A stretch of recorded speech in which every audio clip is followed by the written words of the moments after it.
Ask America. Welcome to Aaron Ask America. Today's episode, I'm super excited. I have my pastor. We call him PT. His name is Pastor Todd. But he came to me a couple weeks ago when he watched an episode. He's like, hey, I'd like to be on there. I'm like, hey, I'd like to have you on here. So he grew up in church. He was a pastor's son. So he's gone through so much stuff that us normal people don't go through. So we're going to talk about that today. But PT, Pastor Todd, I appreciate you coming on the show. It's awesome, Brother Aaron. Love you, buddy. And I'm honored to be here.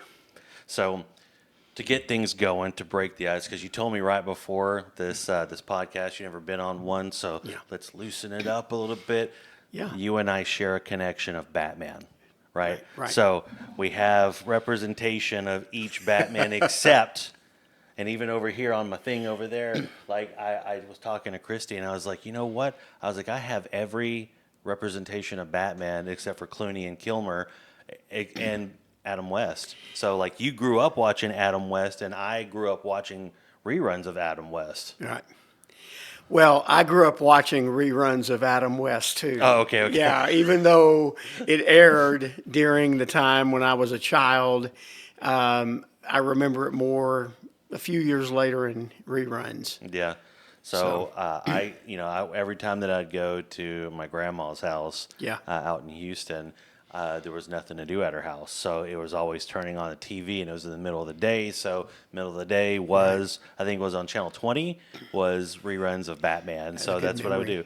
And I've told you this, they don't know this, but like the worst part about being at her house when Batman was on was it would play an episode, and then it would end on a cliffhanger, and the next episode would either be a brand new episode or the cliffhanger from another episode come back on. So there was so many episodes that I saw where I never saw the cliffhanger because the next episode didn't play it. So we've talked about this a few times. To me, and I know this is kind of going back to my childhood, Adam West is Batman. Yeah. Now, if I had to go with a modern version of who I would pick as my more favorite of the modern versions, I would go with your guy, Ben. Oh, really? I would. Oh, I thought he. Representation right there. Yeah, right. And I'm not just saying that because I'm here. I felt like he did a great job. I loved the portrayal and, how he did it. Yeah, it's one of those things. It's one of those things with Affleck is he was a good Batman in like bad movies, right? Yeah. So Justice League, I don't know if you saw the Snyder cut of it. It was a better, I did. way better version of Batman than what we originally got. So Yeah. So we do have this great connection, and I kind of wanted to share that, if that's okay. Yeah. So I grew up in Deer Park and in the Houston area, and I grew up in the ministry all my life. My dad was a pastor.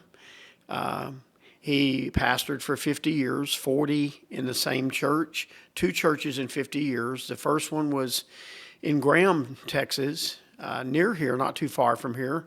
And that's where I was actually born. Then we moved to Deer Park when I was 3.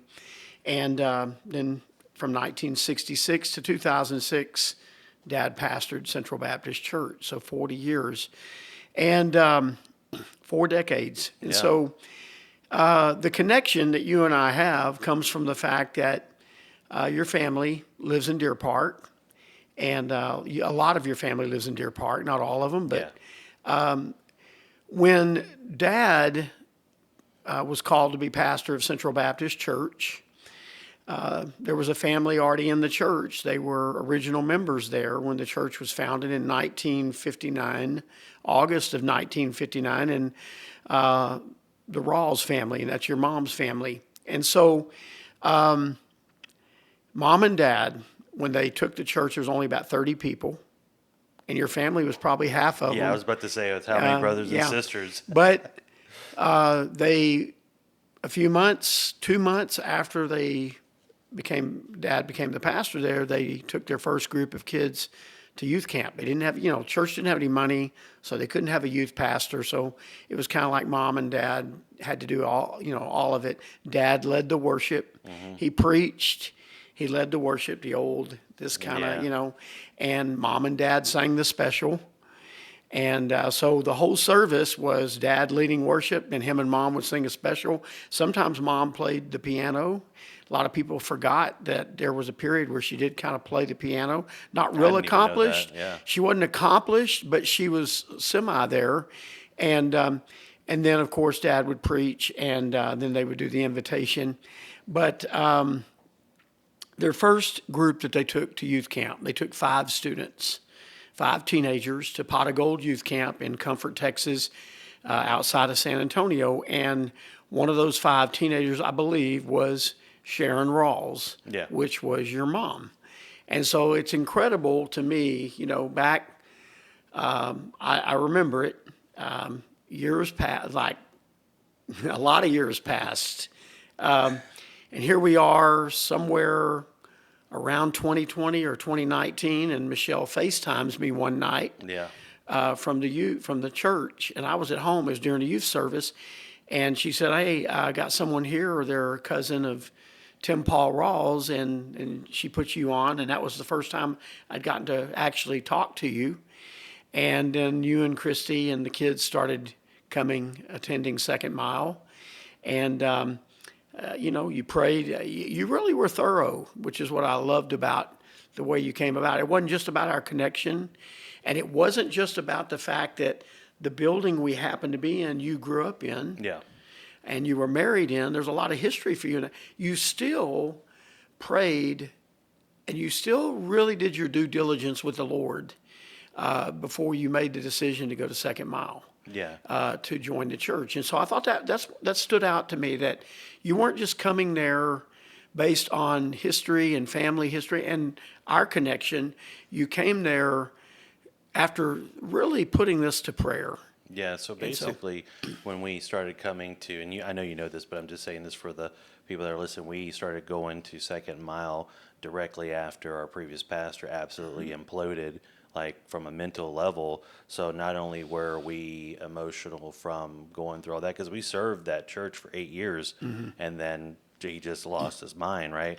So there was that aspect of it, right? There was the actual Park Glen, what it used to be, aspect of it. So when we visited, and I don't even know if you know this, so like the first service that we went to was a couple of weeks before COVID hit and shut everything down. But you preached a sermon. We were sitting in the back row. It was me, Christy, Weldon, and Leisha, and they were all part of that explosion from the previous pastor. And it was like the pastor just lying about us, right? So you had preached a sermon about it doesn't matter what people say, get up and work, get up and do work with the kingdom, right? So like, out of all the sermons you could have preached in any of the times of the year, it was us sitting in the back row hearing like, okay, this guy just walloped you, not you, but the other guy walloped you. Well, dust your feet off and get up and get back in the ministry. So, we knew that I guess technically Christy, since we got married there, but I had a lot more emotional connection to that building than she did. So we did go visit, I don't know, like 2 or 3 other churches, but we knew. And then COVID happened. Yep. Right after you started coming, then COVID happened. And of course, I had the blessing of having mom and dad in the church the last 3 years of their life before the Lord promoted them to heaven.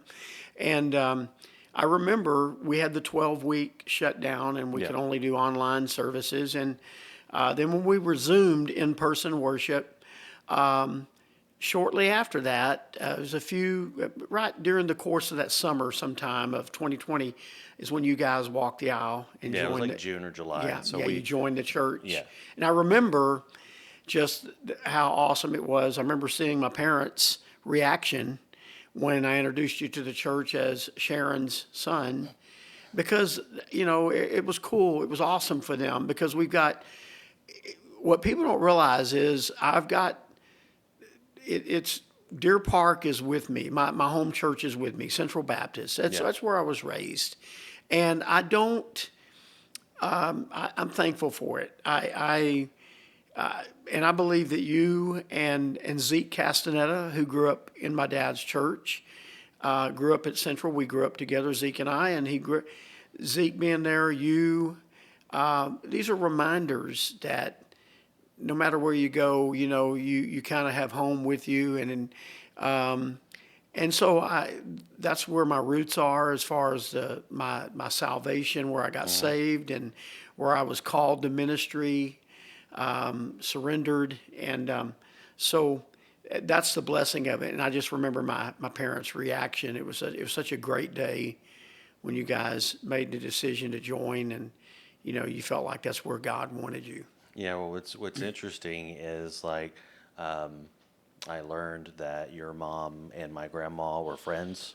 Like I didn't, so I don't know. I didn't know hardly any of the history. I've learned more about that side of the family over the past 5-6 years that we've been at Second Mile. But like your mom had told me some stories about how her and grandma would walk the streets of Deer Park and all that sort of stuff. Because for me personally, I spent summers at my grandma's house for a lot of times of my childhood, but like in all those times, she never went to church. But I guess toward the end of her life, she started going back to Central, which was great. But it was good to hear these stories about how she was doing kingdom work long before I was even a thought in my mom's mind. Oh yeah, they would go out. Miss Gladys, my mom, other women, they would go out, and on Saturdays, you did this back then. Yeah.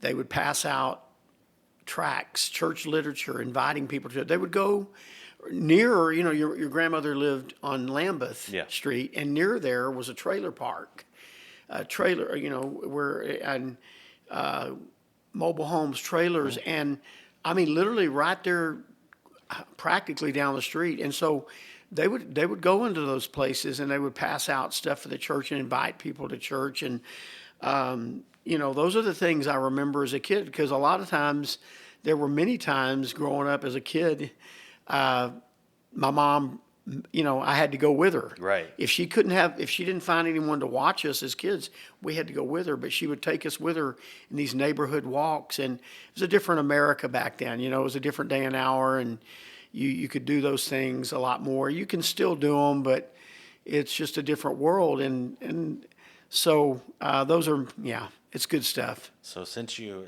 brought it up, I know you wanted to potentially talk about this. So being a PK, right? So a couple episodes ago, Robert came in here and he talked about his growing up as a PK and talking about the responsibility that comes to that. Not only were you a PK, but you're also the oldest. Yeah. So like that was like you're the oldest, you're the first child and a PK. So how much pressure did you feel growing up?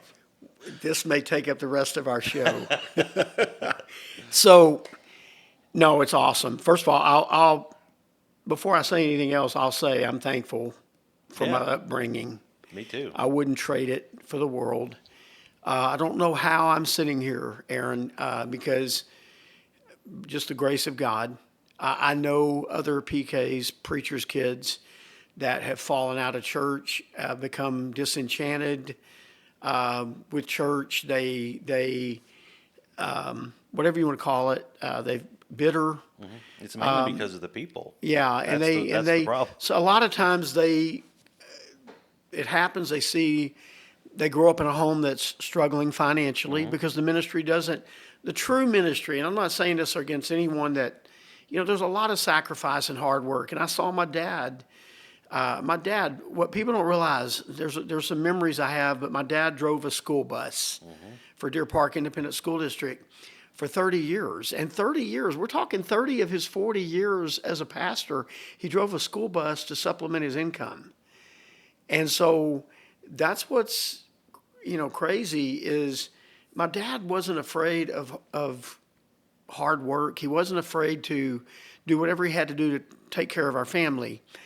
And there were many times I would be on the routes depending on what level of school I was in, would end up on the route with him, and he would take me with him, and then I would come home with him. But his typical day was to get up at 5 a.m, We had one car back in those days. I remember as a kid, we had to load up in the car at 6 in the morning so he could get to the bus barn, get his bus, and Mom would drop him off so he could get his bus, and he would begin his bus route to pick up kids for school. And then at the end, then he would come back, bring his bus back after he takes the kids to school. Then we would go back and pick him up, or Mom would. Then he would spend about 6 or 7 hours at the church till about 2 o'clock, then go back to the bus barn, get on his bus, the afternoon route. Once he got all the kids home, so sometimes it's 4 to 5 o'clock. Yeah. Then he would come back and go to the church for another couple hours, and then he would come home that evening. So he had a long day, and he did a lot of that for pretty much a good part of his ministry.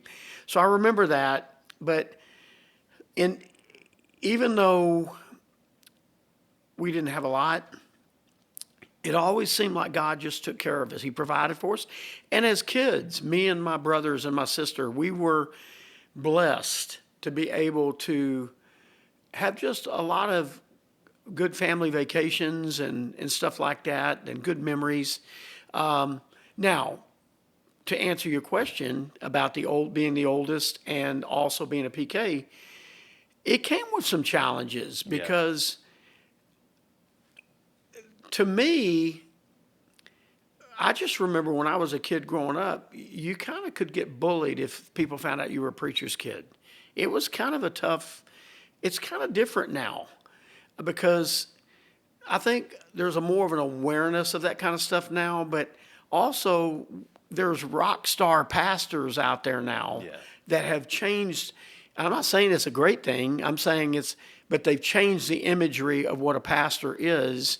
So now when people hear pastor's kid, whatever, they don't just assume that your dad's some guy with slick back hair and a suit and a tie that opens a Bible and preaches, and they make fun of you, like I dealt with that sometimes as a kid growing up. But, with that said, it never affected me deeply to the point where I'm like, I can't stand this life. I loved it. Yeah. I loved our church. That's another thing I think that my dad, I think he passed down to me as his ability, and I think it was God-given to him to never quit. And he took a church of 30 people, and with God doing it, and I emphasize the Lord. We give God the glory for everything, right? Yeah, definitely. So by the time his ministry was done, there was a point where that church peaked with like 1,000, 1,100, 1,500 members on roll. And that's a good-sized church. Now, pretty much steadily throughout his ministry, they could run 500, 600 when it really got strong in the late 90s and early 2000s. And so that would be a typical service. So it was a strong, healthy church. And I think a lot of that is the reason I'm here too. Dad, he surrounded us with awesome people in our church. It was a great church. But being the oldest, I was the guinea pig. Yeah, most oldest kids are. Yeah, I grew up being the firstborn, I grew up in a independent, fundamental, Bible-believing Baptist, that the Baptist minister's home. And so with that, my parents were in a culture, and there could be some people tuning into this when it airs that may understand what I'm talking about, but my parents grew up in a culture, a church culture, a lot of it was the fellowship they were a part of, where the thing was, this is the way you had to do things. This is the way you had to do church. This is the way you had to do ministry. This is the way you had to raise your kids. And I mean, there would be pastors that were in the same circle that my dad was in. They would say, you got to get rid of the television from Smellywood and stuff like that, and throw your TVs out the window. And there was just a lot of just hardcore stuff. And we weren't allowed to I wasn't allowed to go to movies. It was just, you weren't, because you were contributing to Hollywood. Even if it was a Disney movie or PG or G, even if it was rated G, you're contributing to Hollywood. So we weren't allowed to go to movies. We weren't allowed to dance, okay? And we weren't allowed to do the things that a lot of kids.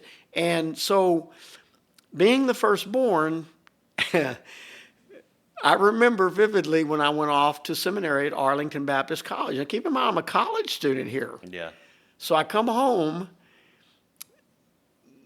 December of 1983, I think, or 82. It's Christmas season. And Rocky 3 was at the theater. Well, while I was in seminary, me and some friends went and saw Rocky 3 because we love Rocky. Yeah, you got to go see Mr. T and Rocky Yeah, fight. right, that's right. Mr. T and Rocky. So we went and saw Rocky 3. And you understand, I've never been allowed to go to movie theaters, so I'm 18 or 19 when I first started going to movie theater. I wasn't allowed growing up.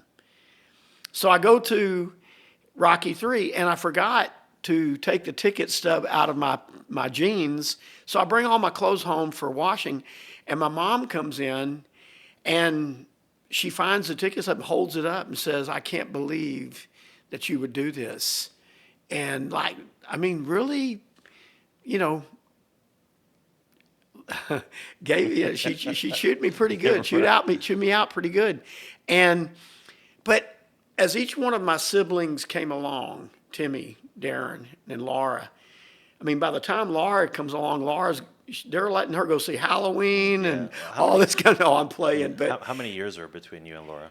But me and Laura are 12 years apart. 12 years I was apart. born in 62. She was born in 74. Okay, so how many years are between you and Timmy? I was born in 62, so Timmy was born in 67. I was 5 years, almost 5 years older than the second one. So you have memories of just you and mom and dad without Oh, the people that ruined everything, right? Oh, yeah. So you have these moments where you can remember where it's just you three, and then this other kid shows up and it's like, hey, you ruined everything. Yeah, and almost 5 years. Almost 5 years. It'd be 4.5 years technically between me and Timmy. And then Darren was born in September of 68. So Darren and Timmy are very close. And they were more competitive growing up with each other as kids because they were more close in age. And it was a weird thing. Laura and I kind of found ourselves connected, being the oldest and the youngest. I was like the big brother, the oldest, and she was the youngest. And there was just something about Laura and I that we, got real close growing up. And to this day, we still are, and we laugh about a lot of those things. But so when you had all four of y'all together, and Laura was old enough to participate in the group, like, was there something that y'all did as like brothers and sisters that was like a game, or just something that's specific to your family? Not that I can remember. I mean, we did a lot of stuff, a lot of it church-related stuff. But as a family, we'd go on trips together, obviously. But I don't remember. It's hard to remember back that far. I just know that I became kind of like in the 80s as the older college student, now out of college, out of seminary, and now just in young adulthood, I became like the cheerleader to my younger siblings, so to speak. They were involved in stuff, and I'd be there cheering them on. I was proud of them. Okay, so like parents weren't paying attention. You didn't have them fight each other, just honestly, yeah. I mean, we had our share. Don't get me wrong. Right. We had our share of fights, especially with three brothers. Yeah, three brothers. We had our share of fights. When they were kids, Darren and Laura battled a lot because he was the youngest until Laura came along. Yeah, that makes sense. And remember, you talk about the age difference between me and Timmy. Darren was born in 68, Laura's 74, so there's a 6-year difference between Darren and Laura, almost 6-year difference. So there was a lot of fighting between them when they were kids. And then, there was a season where me and my brothers were all three in the ministry. Yeah. And it was just such a great time. My brothers had their own ministries. I had mine, and God was using us. And then my sister, and I've always, said this. It's incredible because my sister, just some God-given talent. She can sing, just an incredible voice. And well, doesn't everybody sing except you? No, I sing too. I used to. I used to. Okay. Because I personally have not heard you sing, but no, I think we all four did. Because I've heard everybody growing up. I heard Timmy after I was married. preach, and I think he sang Yeah. a special. Your sister sang Yeah. a special. And of course, I've heard Darren sing, but I've never heard you sing. Yeah. So, like, I feel like once you recover from what's happening next week, Yeah. I feel like you should sing a special. Like, that's how you stay in the Yeah. that's how Okay. you stay in the Well, hey, focus. you may see that. Who knows? But yeah, we all four sang, and there were times that all four of us sang specials. Somewhere buried, somewhere there's a CD that we made. We went to North Carolina, to Boone, North Carolina, and recorded a CD as a family. We did it for our parents, and this was in 2002, I believe. Did y'all have a name for your group? Just the Dunn family. Yeah, the Nice. Dunn family. It was Southern Gospel. It was during the Southern Gospel Yeah. era that we were really, the church during that time was a strong Southern Gospel church. And, you know, I'm kind of like, when I look back at that music, to me, it's like when you look at a picture of yourself, the way you wore your hair in the 1980s or something, and you're thinking, I can't believe I did that, you know. But Right. honestly, it was great times. I feel like we should find that CD. I feel like we should, kind of like with There are Brand. some people out there that have it. I know they do. It's And like, it may surface, who knows. But well, it's like you doing like the ring announcer stuff at VBS when Oh, you were yeah. at, when Oh, you yeah. were in Irving. Like, I would Yeah. love to see that. Not so much broadcast or anything Yeah.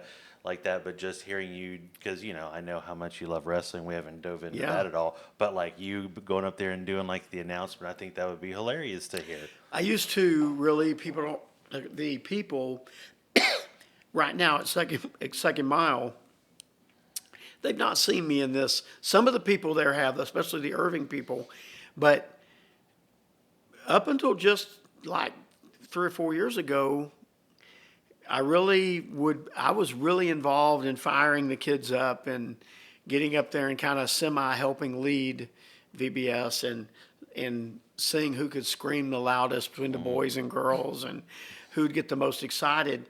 And I loved it, and that we grew up with that, at Central. And Yeah. that was one of my good memories growing up, was our VBSs and, of course, youth camps and youth conferences and Youth Alives and stuff like that we went to.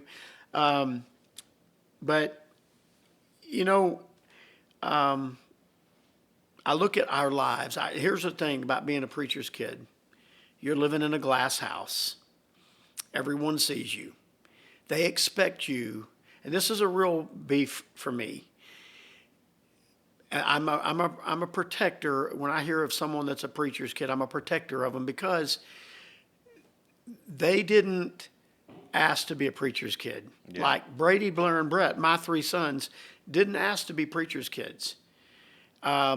Me and Timmy and Darren and Laura did not ask to be. It wasn't like I received a call in my mom's womb that said, I'm calling you to be a preacher's kid. Right. Okay? You're just born into that family. And no, it's not an accident, because God is sovereign. He's a sovereign Lord. He's the creator. And he put me where he put me. And I'm thankful for that. But I think a lot of times people have these expectations that they put on preachers' kids that are unfair. And I think that's what causes some of them to get disillusioned and to fall out, is because there's these expectations put on them that they can't live up to. Like, I've heard the jokes, and I heard them growing up, and I also heard them like the preacher's kids, they should know better. Or the preacher's kids should be the best behaved kids in the church. And preacher's kids, they're just like any other kid in the church. They can cry, they can laugh, they're human. Yeah, they can mess And up. I remember, this is a memory I have, a recent memory, when we were in Irving. When we first took the church in Irving, we hadn't been there very long. This was like 2008, early 2008, and we'd only been there a short time, maybe just a month or 2 months. But Brady, Blair, and Brett, Brady was in 5th grade, Blair was in 2nd grade, and Brett was only 3 years old. And all three of them had new shoes on one Sunday, okay? And the church treasurer's wife at that time, it wasn't our current treasurer, it wasn't Cliff, it wasn't Donita, they're our current, Cliff's our current, but this was when we first took the church. This is another man and his wife. The wife, she would say, she didn't mind telling you what she thought. She was very like external processor type. And she came up and said, must be nice. Look at all three of those preachers' kids wearing tennis shoes. And maybe they're getting paid a little too much already and stuff like that. Right. And, hurtful stuff that really makes you like, wow, But what she didn't realize and what we did inform her of is all three of those boys were wearing shoes that Michelle's mom and dad bought them. Right. And that was the blessing between my mom and dad. My mom and dad helped us a lot. Michelle's mom and dad. This was a faith move for us when we took the church in Irving. A huge step in faith. I left a comfortable position working for my dad. Right. I mean, I'm under his umbrella. He was like Billy Graham to me. So it's like I felt protected. So I choose to leave that protection to move up to Irving to answer God's call. And so we're there, and stuff like this is happening, and it's kind of punching me in the face a little bit. And I'm like, wow, but I look back, and between my mom and dad, between Michelle's mom and dad, Mike and Elaine, my in-laws, they did so much for us and helped us. And my father-in-law was such a blessing to help the boys get all three of their cars. Yeah. My parents helped us in so many ways as well. And God just put people in our life. There's other people that God has put in our life. And I think everyone kind of knows our family. And so my sister has also been a big blessing in my life, in those areas, like when and I appreciate that. Those are things that God and people that God have used. Yeah, so the transparent part, the glass house, those kind of things. I remember my mom going through it when we were kids, the criticism, kind of snarly comments if we were wearing new clothes and stuff like that. So one of the things that seems to have never changed about the ministry is there's the good of people, and then there's the bad of people. Mm-hmm. And it always has perplexed me how someone who reads scripture can come off the way that the kind of story that you just mentioned to just now. Like, how in the world do you read scripture and then have that kind of attitude? So that's one of the things that that I think, along with the responsibility of being a preacher's kid and the pressure from the people in the church, right? I think that breaks some kids, because not everybody can handle the same amount of pressure right. as somebody else. So I totally get that. So when it comes to like you and Central, like what was the first responsibility that you were given at Central? Yeah, as far as I'm sure when you were a kid, they probably had you. Were you like running like the audio or anything like that? No, actually. First of all, I'm thankful for where I'm at. My first ever assignment in ministry was right out of high school. I had a gap year before I went to seminary, and in that gap year, Dad gave me the 5th grade boys class. So as a young man called to ministry, my first assignment was 5th grade boys. A bunch of unruly kids. Yeah, and it was a good group of boys, but yeah, it was but that's my first and then when I went to seminary, and I've shared this at church, I had a nursing home ministry with some of my fellow preacher boys that we went to school together with, and we'd show up at the nursing home and take turns preaching and leading singing and stuff. But when I went to Central in 96, mine and Michelle's first position in the ministry, we were youth pastors at the Rolling Hills Baptist Church in Lancaster from 92 to 96. And then the church was going through a transition. They had lost their pastor. Pastor came out of retirement. That's who I ended up actually working for the majority of the time, the pastor that came out of retirement. And then he came to me one day and he said, we're going to have to look for a new pastor. And he said, I've got to retire. It's time. I mean, he was in his mid-80s at that point. And so at that point, one of the men at Central went to Dad. They knew I was fixing to be like, what am I doing? Where do I go from here? And one of the men, one of Dad's trustees, came to Dad and said, hey, what about bringing Todd and Michelle home? And it was a guy named Roy Butler. He was a huge blessing. And I remember Dad calling me that night saying, Todd, the men have gotten together and they wanted me to reach out to you about you coming home to be my associate. And so I came home to be, Michelle and I prayed about it, but we kind of knew, God, you're closing the door and now you're opening another one. So she was 8 months pregnant. Michelle was 8 months pregnant with our oldest, Brady. So we moved to Deer Park in August of 96. And Brady was born she was almost 8 months pregnant with Brady. He was born in October. But we moved down there and he put me over the Sunday school. I was the Sunday school superintendent, along with being his associate, and I would fill in and preach for him when he was gone or when he was sick. And Sunday school superintendent, and I had all these couples, and I was tasked with organizing the Sunday school and revamping it, and so that's kind of the first. First start was kids ministry. That's the first part of ministry there in Deer Park that I had. My first real ministry was at Rolling Hills, but then Central. I was there for 11 years in Deer Park. So that's how you have all the patience that you do. You've been dealing with kids your entire life. Mm-hmm. So that's where you get your patience from. I was always wondering how, because some of the stories you've told I've heard before. So it's like, how did you stick in these places that I would have, because the whole baptism story that you don't need to tell that, but that you've told me about, where it's like how in the world did you not just pack up the kids and go home after some of these stories? Well, it's because you had a lot of time dealing with kids to build up that. Well, my dad, he told me, he said, Todd, and he told me this way back when I first surrendered to ministry. He told me a couple of things. He said, Todd, the most evil people that Jesus encountered were religious people. I may have to steal that line. And he said, some of the most evil people you're going to encounter are going to be inside the church, not outside. Right. And he also said this. He said, don't do this for the people. If you're doing this, do it for the Lord. If you're doing it for the Lord, you'll never quit.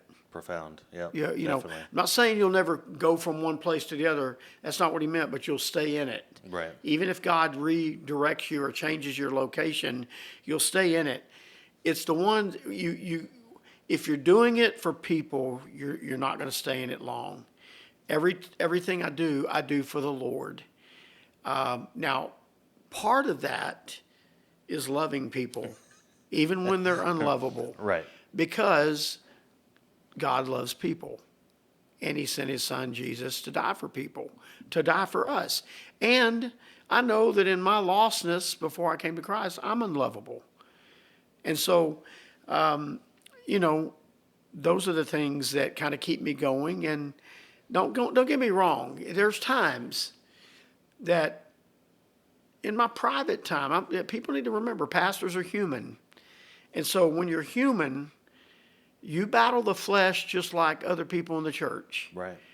And sometimes in my moments in the flesh, if someone's hurt me or they've hurt Michelle or if I watch people hurting my parents growing up, I want to battle them in the flesh. Right. In my carnal state. And the Bible says the weapons of our warfare are not carnal. Our weapons are not carnal.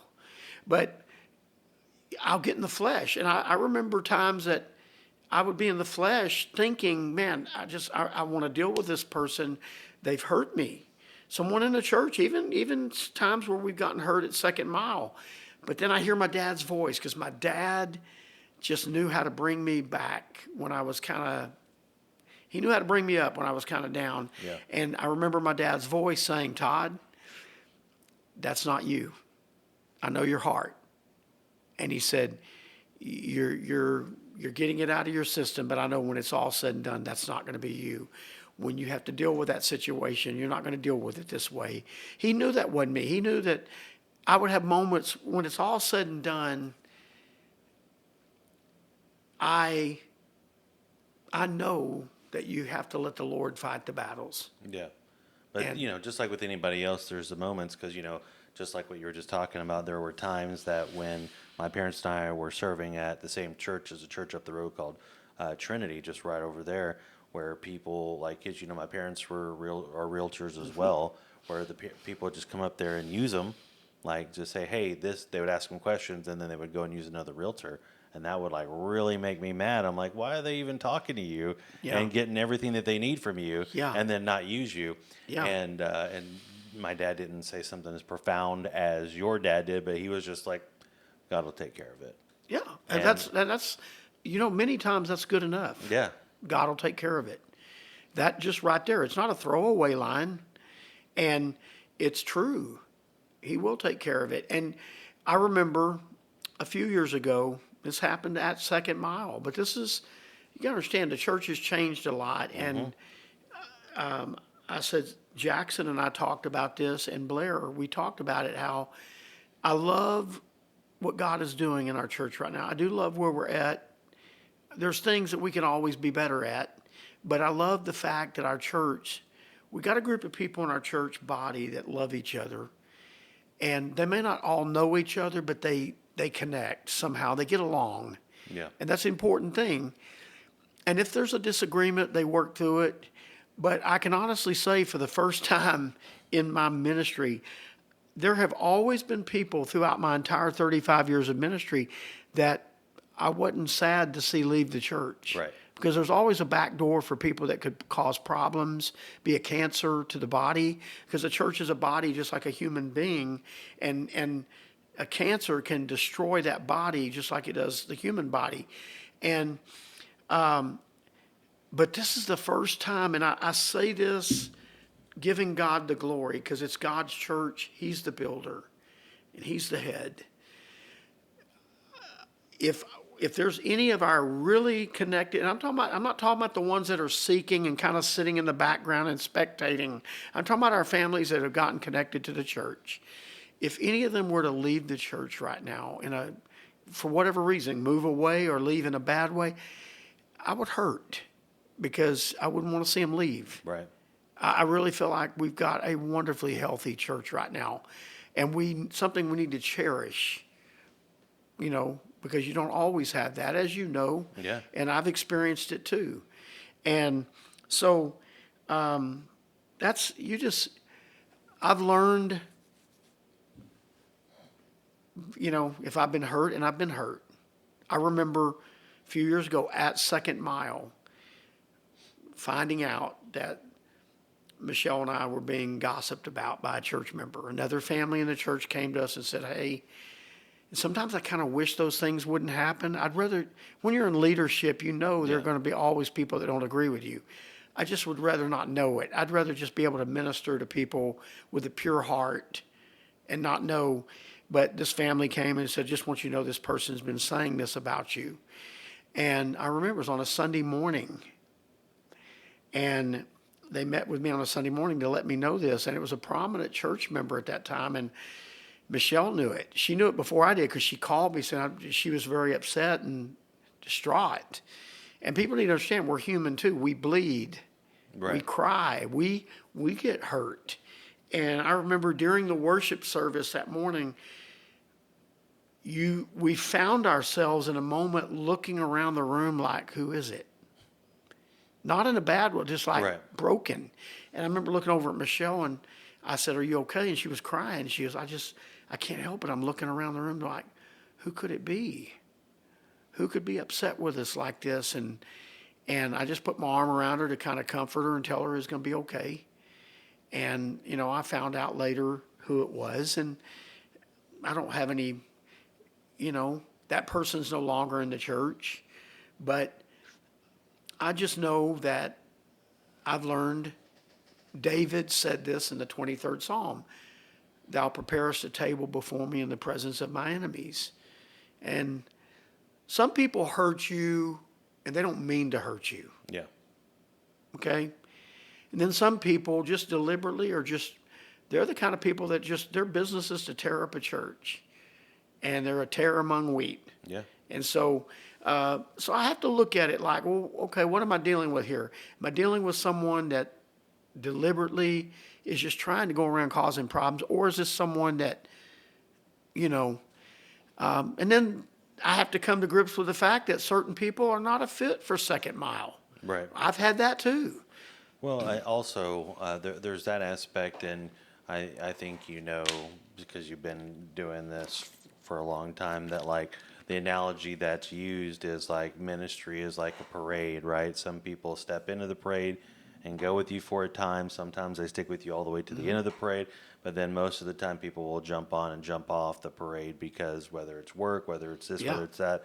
But the other question or the other topic that's out there is you have these people that act a specific way, right? And you and I have talked about this somewhat throughout the time they've been to church. It's like we deal with like Matthew 7:21 through 23, where you have these people that are essentially church members approaching Jesus. Jesus is like, I don't know you. Right. And they're like, I worked, I did this, I did that. It was all about Scary. what they did. And it's one of those things where like, it's I'm trying to say this carefully, but that there's like a small population of every church that is more than likely in that 7:21 through 23. I agree. So within the section of if it's a 1% or 2%, then that those are people that think that they're saved and they're not.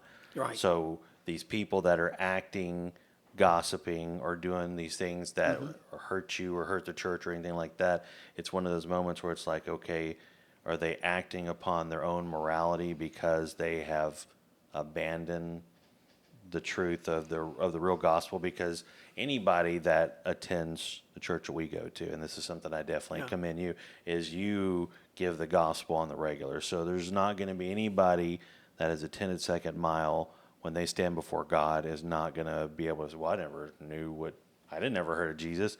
Right. Yeah, you did. Well, I appreciate that. And that's a blessing coming from you, because I know how much you love the Lord, how much you love His Word. And that's a huge blessing to me. And I agree with you. One of the biggest things that grieves my heart is I do believe there is a percentage in every church that are unsaved church members. They've never been born again. Right. They just come to church. They come in, and I'll say this. I think what I'm trying to do is get the church to a place where people understand the value of what it means to go all in with the church. We live in a day and hour where people can, and I might say some stuff here, please, I'm just going to say it the only way I know how to say it, but we live in a day and hour where people want to date the church, but they don't want to be connected to it. They don't want to belong. They don't want to be under the authority of the church. Okay? They don't want an accountability. They want to come. They want to slide in the back door, and they will even serve in certain areas in churches. I mean, they're in every church. We're not talking just Second Mile here. There's people that can be greeters, that can be people checking in, whether it be students, whether it be children, or people teaching. The scary thing, it can be teachers too. And pastors. And pastors, absolutely. Number one, pastors. Yeah. And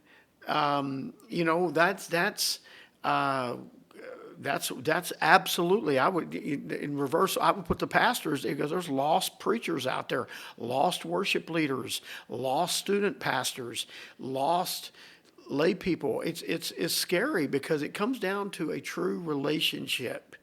Okay, and what happens is a person dates. When I use the term dating the church, they'll come to a church like a guy goes out on a date with a girl, and they'll date that. And if he likes her, he'll keep dating her.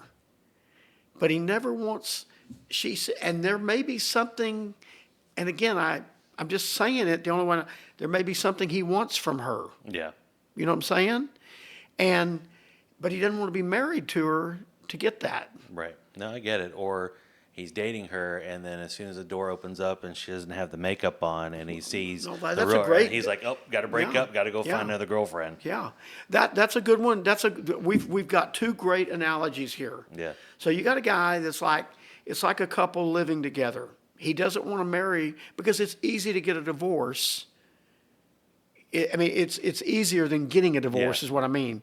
It's harder to go through the process of getting a divorce. But if you're only living together and it doesn't work out, you can just leave. And that's what happens with a lot of guys that date the church. And then there's what you just shared is golden. Okay, seeing the girl without the makeup on. That's a picture of seeing the church in its imperfections, because Right. we know there is no such thing as a perfect church. And I say this many times to our people as a word of warning to anyone that will come up and talk about me like, I loved your message, man, you're a great preacher, and this and that. I caution them, please don't put me on a pedestal that I don't deserve to be on. If you came here because of me, you're going to leave because of me. Because eventually I'm going to do something in my human, carnal state that will offend you. Mm-hmm. And if you're not in the right place with the Lord and don't have your eyes on the right things, you're going to leave the church over that. So I love and believe in the local church as the Lord designed it in the New Testament. And people were saved, they were baptized, and they were added to the church. Today, we've turned saved and baptized into just showing up, blending in. And that can go with the wheat and the tares parable that Jesus told, where the enemy came in and sowed tares among the wheat. And I hate to say that, but it's the truth. It's just from Scripture. And I shared this. So by the time this airs, Tomorrow. okay, well, this next Wednesday, August 20th, Lord willing, I'm going to be having knee replacement on my left knee.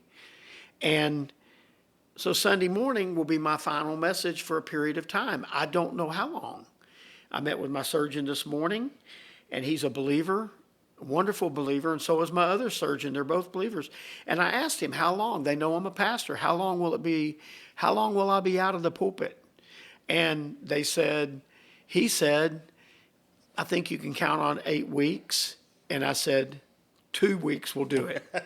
And he laughed, and he said, 6 weeks. And I think he threw in, you can do 6 weeks if you're sitting down. And then I said, 4 weeks. And so we found out, I found myself trying to negotiate with the surgeon who knows more than me. Right. Okay. So it came down to, we'll see how I'm doing. Mm-hmm. But there is the possibility that I could be out for an extended period of time.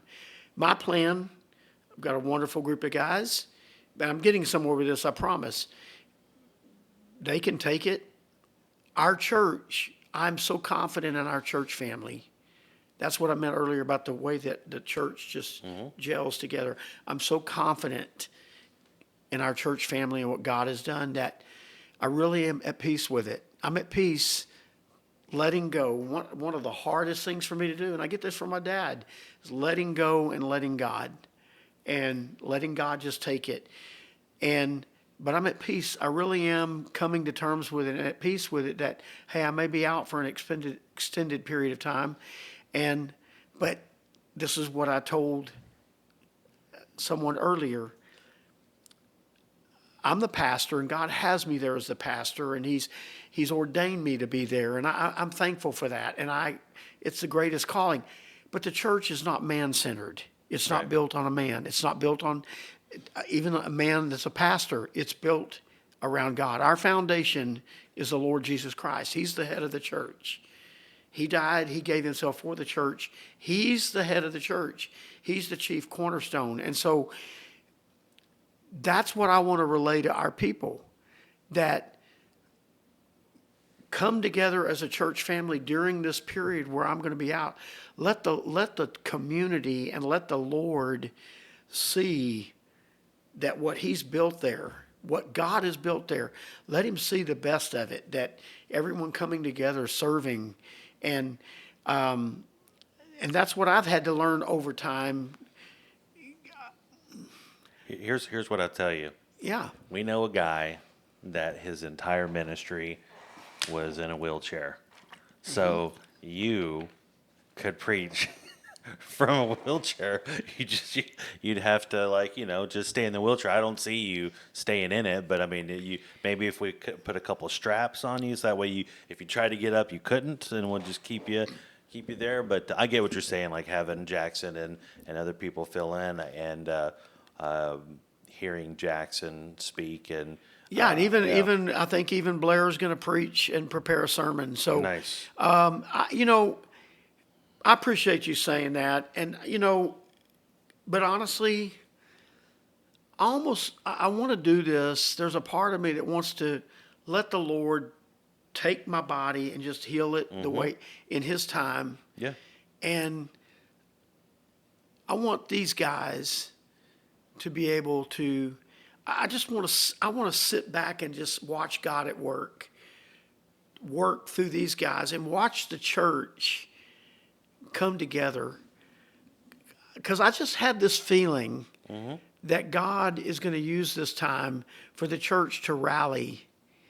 And we've gone through kind of a difficult summer, and I've not shared that with the church, but it's been kind of a tough summer. Been a lot of people gone. Attendance has been down, so to speak. And people go on vacations and stuff, and we know that, we understand. But it's been kind of noticeably down. And me and Jackson and Blair have been discouraged about it, and so we've been praying. But I will say this, and giving and stuff like that's been down. But what I love is, either God is over this or He's not, and He is over it. Right. And my plan is to be, my plan originally was to take off 2 Sundays and let them do their thing and let the church be and then come back as a worshiper and maybe just attend a couple of Sundays as a worshiper, just sit there with Michelle. Michelle and I never get to worship together. Yeah. Because I'm always up there preaching. And so Michelle and I, this is maybe an opportunity for God to, hey, Todd, I'm sidelining you because I want you, before there's the church, there's our home. And there's Michelle. And, we know this in Scripture. God designed the home before He designed the church. So I'm kind of looking forward to just sitting back and being served. Yeah, I'll come in a walker. Yeah. I'll probably be in a walker for a period of time, but I'll come in and I think the biggest thing I'll need at that point after a couple of weeks off is just to be around my church family. Yeah. So exclusive. Here is an exclusive question for anybody that might listen to this from the church. Which service will you go to? The 9 a.m. or the 11 a.m.? Oh, probably both of them. The first Sunday, you'll be like, all probably right, go both. First Sunday might be a little bit tough to go to both, but then if that could be a key, that the first Sunday I might go to the 11 a.m. Sleep longer, let the body heal a little longer. Yeah, and so. Well, I totally agree with you as far as because we've talked about it too, because we know that you're about to go through like, well, what are we going to do, right? I'm sure there's a lot of people that are thinking that. So this is now the opportunity for God to shine through. Sorry, Alexa, stop. That goes on in each podcast. Sorry about that. So it gives God the opportunity to shine through like Jackson and through Blair, like these, because when Blair gets up there to speak for the first time, like he's gotten more and more bold with his faith of being the worship leader. Yeah. And so seeing that, because I've heard him preach on Wednesday nights. So, but on a Sunday morning, it's a totally different crowd. You're going to have people that are actually paying attention to you. So, like, it's going to be awesome for him to get up there with his passion. And Jackson, we've heard Jackson preach before, but like, it's one of those things where like you have these two up and coming guys in the ministry, if I could define them like that, for God to just so. Yeah, that's what I love. A lot of people don't see the side of Jackson and Blair. The ministry is not easy for them, and I'm thankful. As you know, I've been preaching this entire summer about David. Right. And before David could ever be the king, he had to be Saul's harp player, play the harp for Saul, or the lyre. And then after that, he had to be on the run for his life for 10 to 13 years from Saul, and didn't assume the throne until he was 30. And so from 17, around 17 years of age to 30. So he's hiding in caves. And during those times is when God really developed David and grew him. And I feel like he's done that, not to that extent, and I'm thankful, but Yeah. I think he's used a lot of struggles to develop Jackson and Blair, and they're such a blessing. I've had staff in the past, and I've had some good staff members when we were at Irving, but I also had some that there were some struggles. But this is the first time I've ever had a group of guys that literally their heart beats in sync with mine, and it's just like together, all three of us, we love each other, we love the Lord, we do, those guys they love what they do, and it will be a great opportunity. Even though Jackson has filled in for me many, many times, it'll be a great opportunity for Blair as well. And I just want, my biggest thing is for the people to cheer them on, support them, encourage them, pray for them. Yeah. And not just for them speaking, but pray for them every day, because it can be discouraging. Ministry can be discouraging. And there's good days. I've dealt with these guys on days where we've come in excited, and then I've dealt with them on days. I remember this past February, a morning I'll never forget, where I walked in and I just thought the demeanor of both of them were down.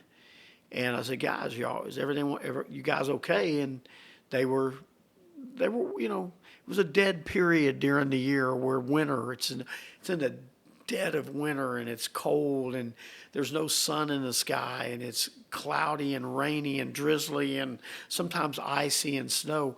And all those things kind of affect even your mental, the way you're thinking. And it along with the fact that that's where attendance is typically down with the youth on Wednesdays, and with even the church on Sundays sometimes. So it was just a moment where I had to find myself picking them up a little bit, tell them, hey, that's the instant in season and out of season that Paul told Timothy. Yeah. We're to be doing this in and out of season, no matter what. But one of the things that I love about the church, Second Mile, is Jackson.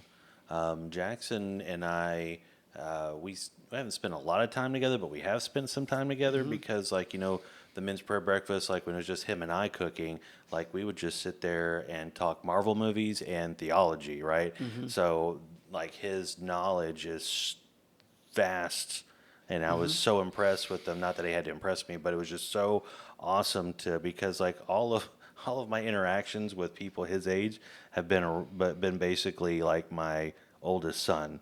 Right, and that hasn't been. You met Brett, but you didn't get to meet some of his core friends, and not a lot of them were church people. So like I had this weird expectation for kids around Jackson's age, but then like as we got talking and got to know each other, like I was so impressed with them. So when Dexter became of age to go to the youth, I was so happy for him to go there. Jackson, I think you're aware of this. He came on to Fire Resistant, the show I do on Twitch. He's been on there a few times.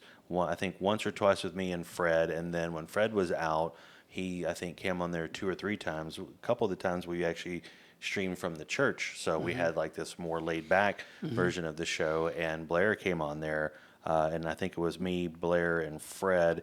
And so like you have these 2 guys that are like your right and your left hand. Oh, I love them. They both understand Scripture, they both understand the ministry, and they see the value in something like this. Yeah.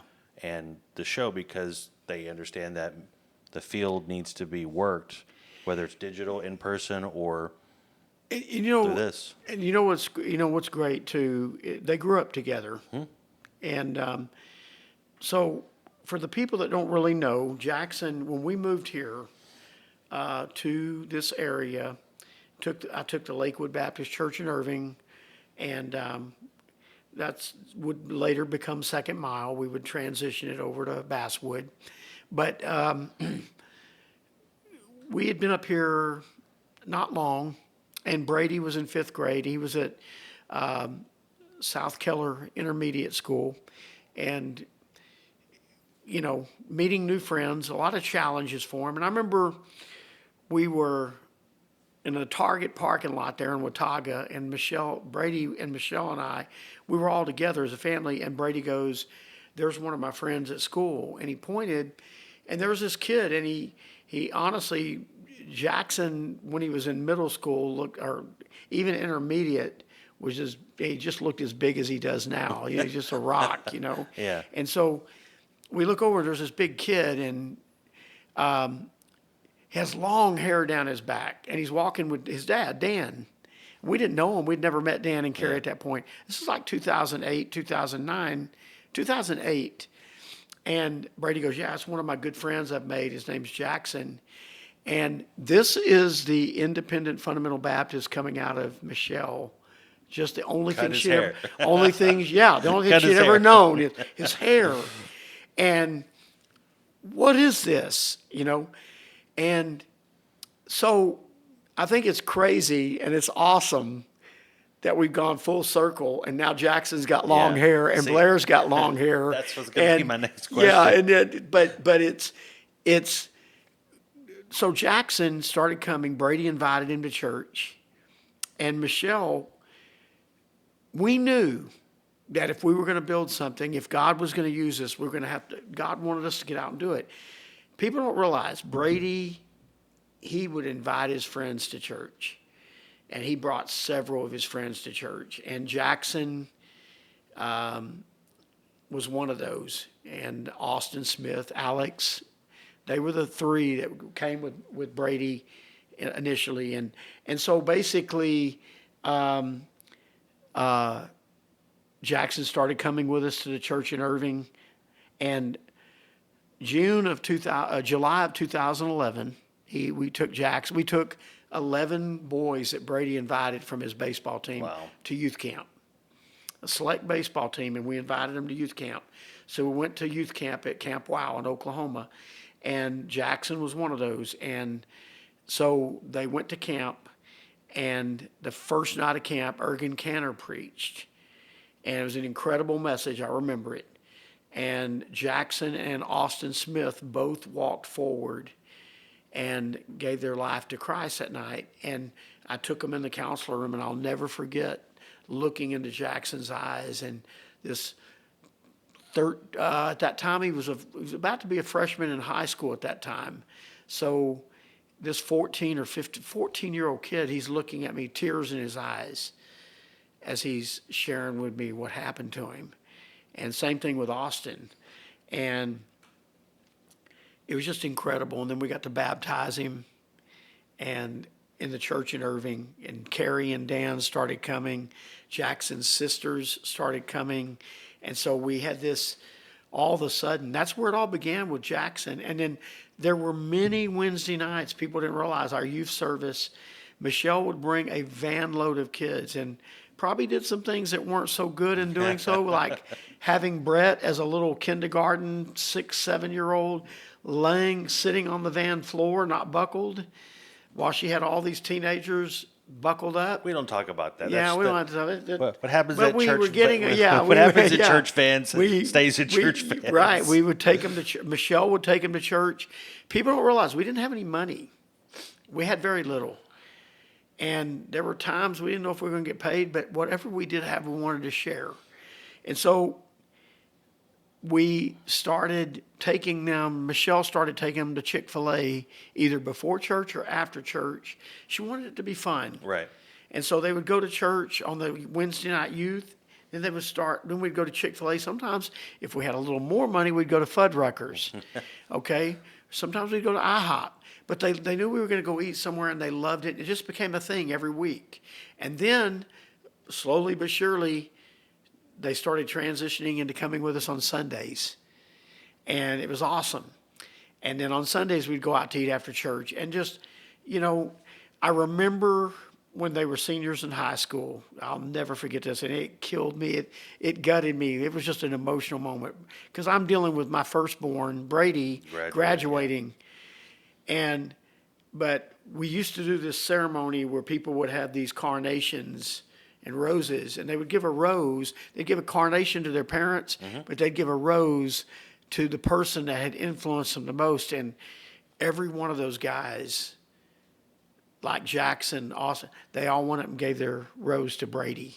Wow. And it was like the biggest, like, testimony. I'll never forget. I just sat there and I wept in that moment because, you know, when we left Deer Park, it was such a tough move for Michelle and I. We were homesick. Michelle was missing her mom and dad and her brothers, her family. I was missing my family. And so when we got up here, just to see that a few years later, that, wow, God, you really did have a plan for us up here, you know. And the fact that these guys would give their lives to Christ and that we had a part in that. And then just the idea that Jackson is now our student pastor. Right. And then Blair, who didn't even, Blair was never intended to be in the path of the ministry. But Blair has always been thrown into emergency situations in my ministry. He was 15 years old, and we had an emergency with our worship leader during our VBS in Irving. 15-year-old Blair has to lead worship for VBS that year. I said, Blair, I got to have you, but I don't have anyone. He said, Dad, I can do it, you know. And then when we lost our worship leader at the end of May of 2020, no backup plan. Blair said, Dad, don't worry about it. You got a lot to worry about. Let me do this. And God has used him. And so between Blair and Jackson, it's just a lot of adversity getting to where they're at. And I know there's going to be a lot more adversity because that comes with the ministry. And you have mountaintops, you have valleys, but it's a blessing, and I'm thankful. So I guess since you brought up your boys, so how many years are between Brady and Blair? Brady was born in 96, Blair in 2000, so 4 years. And then between Blair and Brett? 4 years. So, yep. So when they were all kind of in that kind of teenage, like, did they ever brawl, or were they all kind of chill? You know what's incredible? They had moments where they're competitive. Yeah, that's kind of what I mean. But they never. I've got a remarkable, I don't know how this happened. It's just a God thing, and it's a beautiful thing. When I watch Brady, Blair, and Brett, even today, they have a closeness as brothers that's incredible, and I love it. But Michelle and I have instilled in them that no matter where life takes them, don't ever forget that they are brothers. Because there could come a day in their lives, and it will come if the Lord tarries his coming, because I'm not going to be here forever, that they're going to need each other. Right. And they're going to need to lean on each other. And to this day, they all day long, they got me in a group chat with them, and they talk about sports. They talk about wrestling. It's crazy. If any of them see some wrestling news or whatever on Twitter or X or whatever, and they'll share it, and all of a sudden my phone, I was counseling a church member, and my phone kept blowing up, and it's them talking Yankees, and I finally had to, I don't want to be rude, but I'm like, remove myself from the conversation so that person didn't have to keep hearing that, bzz, bzz, the beeping. And so, but they just. But the reason why I ask is, okay, I have an older brother. There's 3 years between us. Yeah. And it may have been just because there wasn't anything to do in the 80s. We fought a lot. And because he was older than me, like I had to fight dirty. So like I just didn't know if like there was any sort of fighting like that. But my brother and I, we're in like a group chat, and I think it's maybe like the opposite. Like your sons had this camaraderie just throughout their life, whereas my brother and me, we had to go through war to become Yeah. the way that we are because I was in an era where mom and dad, they worked, right? They were both out of the house, so there was a lot of time that Jer and I were by ourselves. So you have Yeah. siblings by themselves Yeah. with really truly nothing to do. Well, what's going to happen? Yeah. We're going to fight. Yeah. So I just didn't know if maybe just because they're boys, I think a that lot. I don't know. maybe it's just laid back personalities. I know. Me and my brothers could be competitive, and there were times we fought. Yeah. You know, me and my brothers would fight a lot, and I always said Laura was the rose among the thorns, but so it could have been that era, you know, and there, you know, I don't really know why it kind of happened. Brady, don't get me wrong, they have disagreements. Brady, Blair, and Brett. Yeah. They have disagreements. I've had to step in the middle of some disagreements. They'll disagree. We could be at the dinner table, and they could literally disagree on how the Yankees are going. Oh, I'm not talking about as an adult. I was talking about when they were kids. When they were like, kids? I'm not saying my Yeah, brother and I fought. right, yeah. We didn't fight But yesterday. when they were kids, Yeah, that's what I was talking about. when they were kids, yeah, there were fight. They fought Yeah. like little boys Right. fight, sure. But as they got older, they just kind of matured and they started cheering each other on and like Now, when they fought, did Yeah. they do wrestling moves to each other?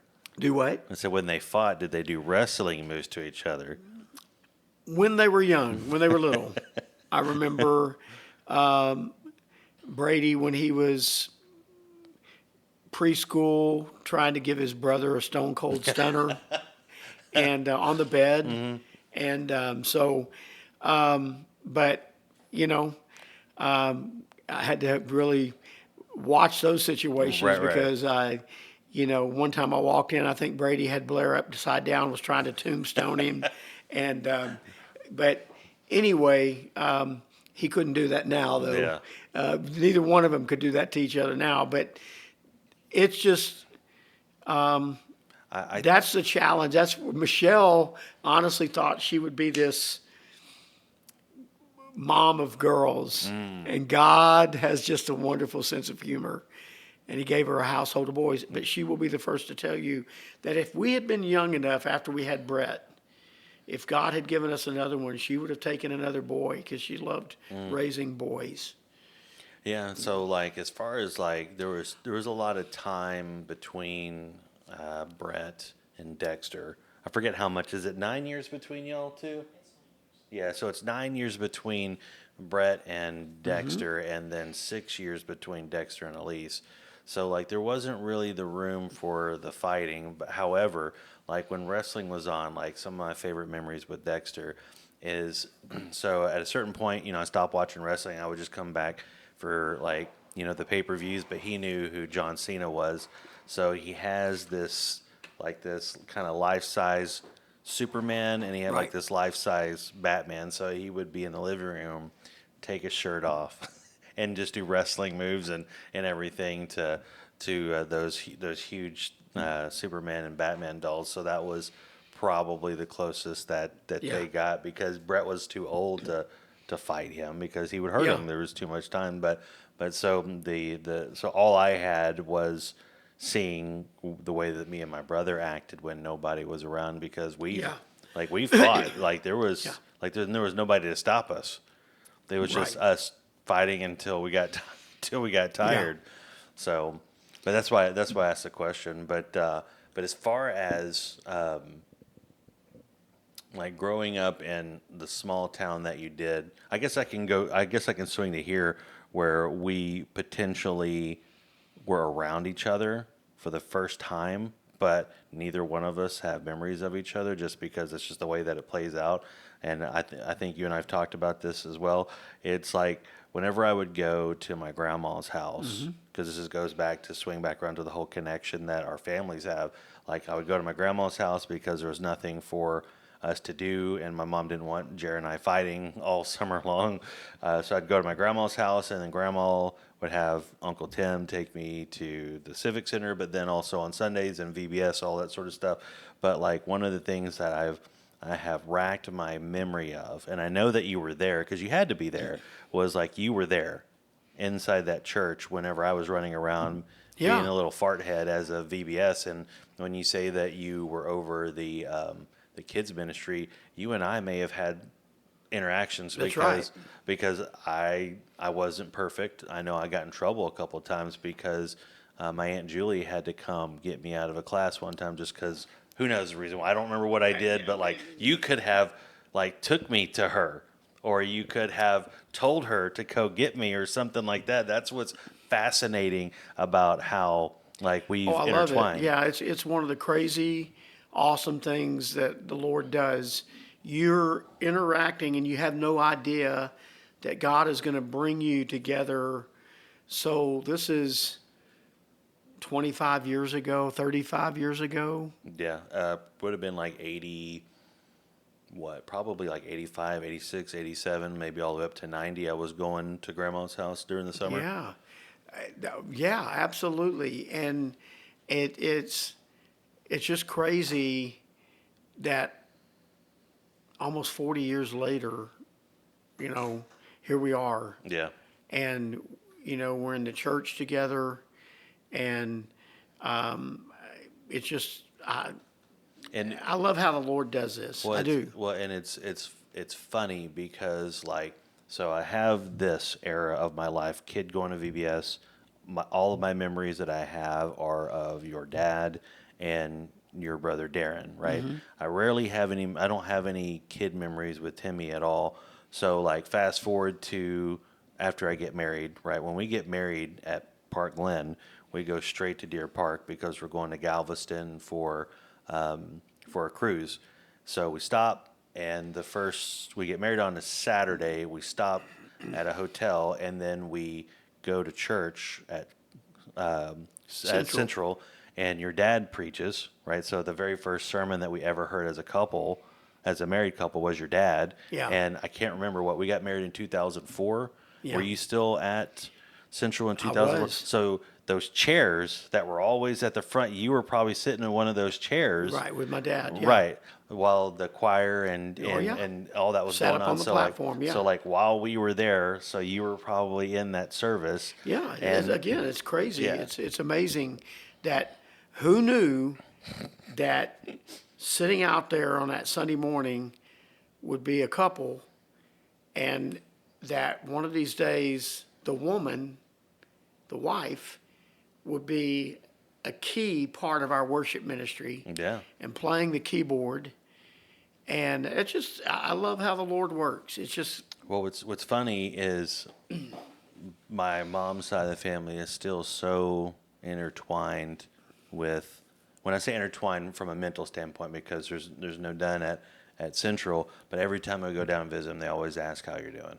Mm-hmm. How's Todd doing? How's church doing? They want to know how y'all are doing. So like one of the very last times that I saw my Aunt Tammy alive before she passed, like we all went to Jimmy Chonga's, and we were there with Tina, and I want to say Julie was there too. And at one point Tina was like, so I heard you're going to Todd Dunn's church. And I was like, yeah. And she's like, how's he doing? How's the church doing? Yeah. I said, you won't believe this. I said, do you remember the building that Christy and I got married in? She's like, yeah. I was like, that's where the church is. She's like, nuh-uh. And yeah. So they when we see them, they ask, and Uncle Jesse, when we see them, because when we go down there for an extended period of time, we have rounds that we make because we have somewhat relationship with everybody, so they all ask. And about the time that I moved back, about the time I moved up here with Michelle and we took Lakewood, Jesse and Charlotte had become involved at Central, which was cool because I hadn't seen Jesse in years when he came back, because he grew up in that youth group in the 70s that I grew up in. And then, of course, Julie, who I know your Aunt Julie is a huge influence in your life. And Julie and I grew up together. Julie and I graduated from high school together.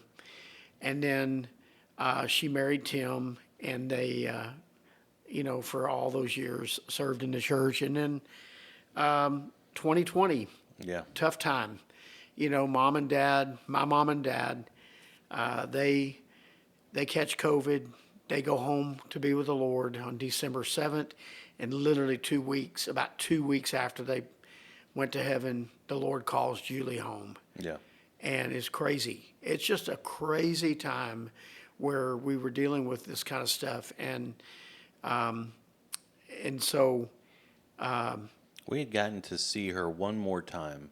So yeah, like she passed in December, and yeah, we went to Galveston that June or July. We went to Galveston, and we got to spend a little bit of time with her. And we always spend time with Tim and Tim Paul and yeah. her. So we got to see her one last time, and she was still, because at the time I guess she wasn't dealing with I mean, I guess technically she's always dealing with the hard stuff, but she never really let that affect her. So she was And I Aunt Julie. remember one memory I do have is that so Michelle and I had been married for at this point about 5 years, and we were we'd had trouble getting pregnant, and before the Lord gave us Brady, and so we're struggling in that area, and we're kind of like, what's God's plan? Are we, and then we go down to Central to Deer Park to see their Easter program, and they put on a passion play called "The Day He Wore My Crown," and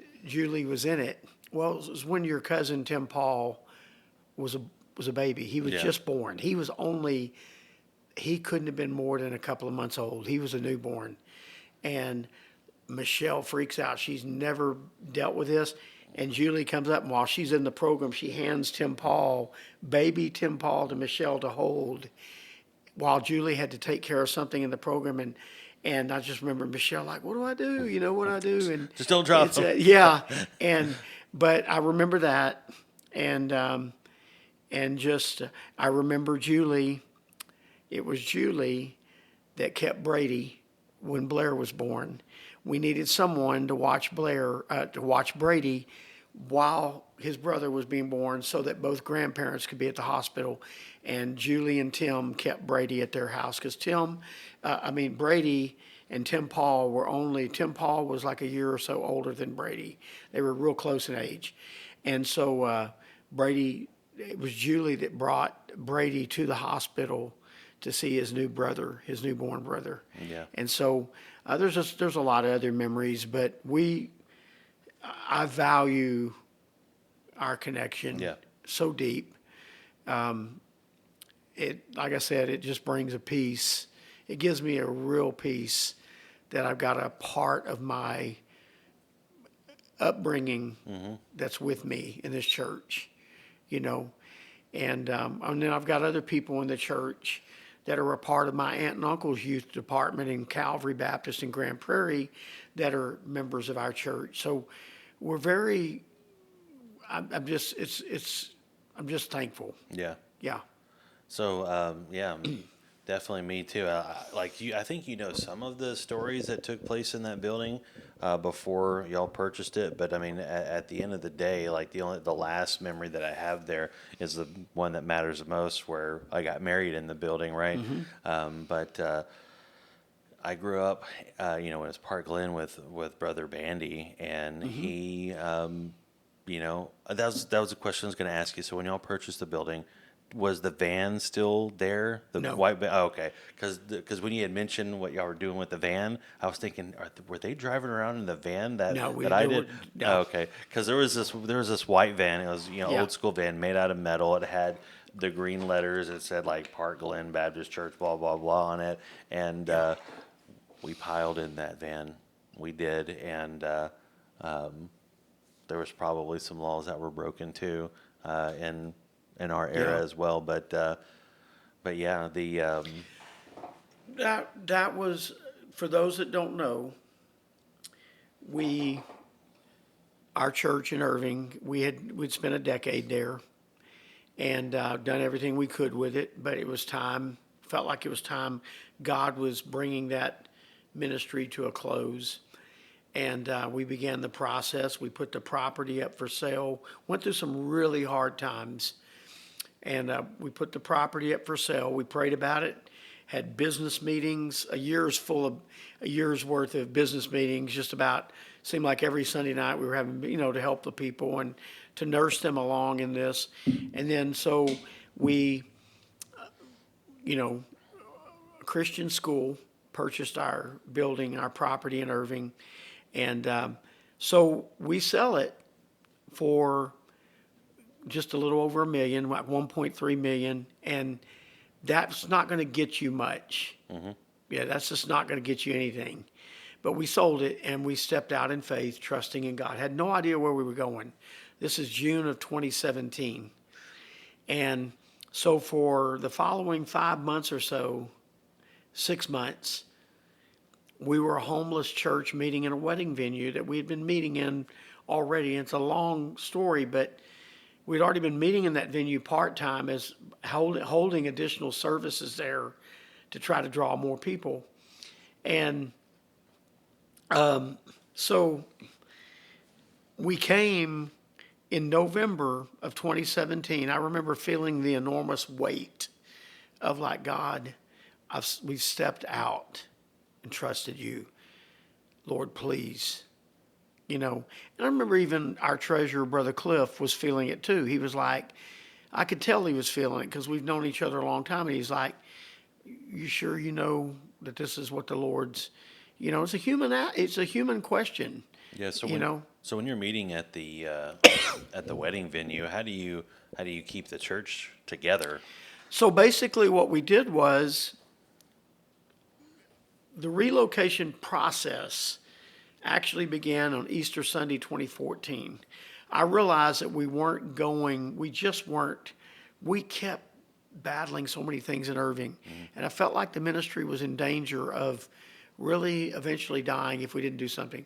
So I met with our leadership and I said, gentlemen, we need to start trying to reach other people in other parts of the Metroplex. And so we secured the Rave movie theater. At the time, it was the Rave. Mm-hmm. Now it's Cinemark Northeast Mall. But it was the Rave at Northeast Mall. And we thought that's a good place to draw from North Richland Hills, Watauga, Keller. And so Easter Sunday 2014, we held this first service there, 9 a.m. service.